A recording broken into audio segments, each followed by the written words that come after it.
धर्माच्या विविध वाटा अखेरीस मानवतेच्या आणि शांततेच्या एकाच ध्येयाकडे नेतात हा संदेश देत ठाणे महावीर जैन ट्रस्टच्या वतीनं उभारण्यात आलेल्या भव्य दिव्य त्रिमंदिराचा प्राणप्रतिष्ठापना सोहळ्यानं संपूर्ण शहरात धार्मिक एकतेचा, सौहार्दाचा आणि आध्यात्मिक जागृतीचा नवा अध्याय सुरू केलाय, असं प्रतिपादन उपमुख्यमंत्री एकनाथ शिंदे यांनी केले।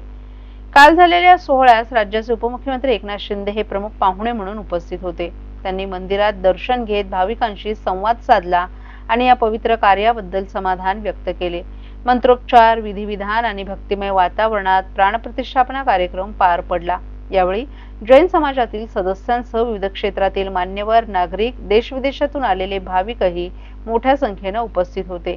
उपमुख्यमंत्री एकनाथ शिंदे यांनी ट्रस्टच्या कार्याचं कौतुक करत अशी धार्मिक स्थळं समाजात शांतता, एकोपा, नैतिक मूल्य आणि सामाजिक सलोखा जपण्याचं महत्त्वाचं कार्य करत असल्याचं सांगितलं। हे केवळ मंदिर नाही तर संपूर्ण विश्वासाठी आध्यात्मिक एकतेचं प्रतीक आहे। विविध धर्म, पंथ आणि विचारधारांचे प्रतिनिधित्व करणारे हे त्रिमंदिर मानवतेला सुख देण्याचा, दुःख न देण्याचा आणि अहिंसा, सत्य, आत्मशुद्धी आणि मोक्षप्राप्ती या समान मूल्यांवर आधारित मार्ग दाखवते, असंही शिंदे यांनी सांगितलं।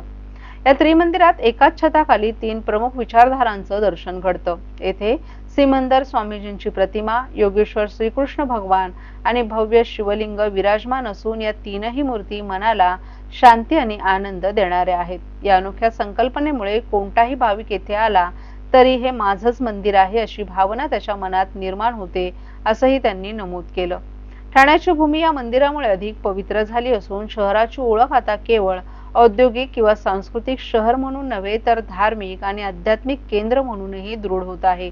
आजचा हा सोहळा केवळ ठाण्यासाठी नाही तर महाराष्ट्र आणि संपूर्ण देशासाठी अभिमानाचा क्षण असल्याचं मतही शिंदे यांनी व्यक्त केलं।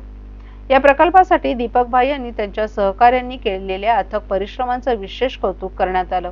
मंदिराच्या भूमिपूजनापासून ते भव्य दिव्य रूप घेईपर्यंत अनेक सेवाभावी लोकांचं योगदान लाभलं, असंही त्यांनी सांगितलं।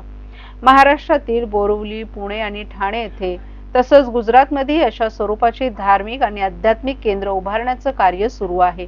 उपमुख्यमंत्री एकनाथ शिंदे यांनी परिसराच्या विकासाबाबत आश्वासन देताना भाविकांना कोणतीही असुविधा होऊ नये यासाठी आवश्यक पायाभूत सुविधा, स्वच्छता आणि सोयीसुविधा पुरवण्यास शासन कटिबद्ध राहील।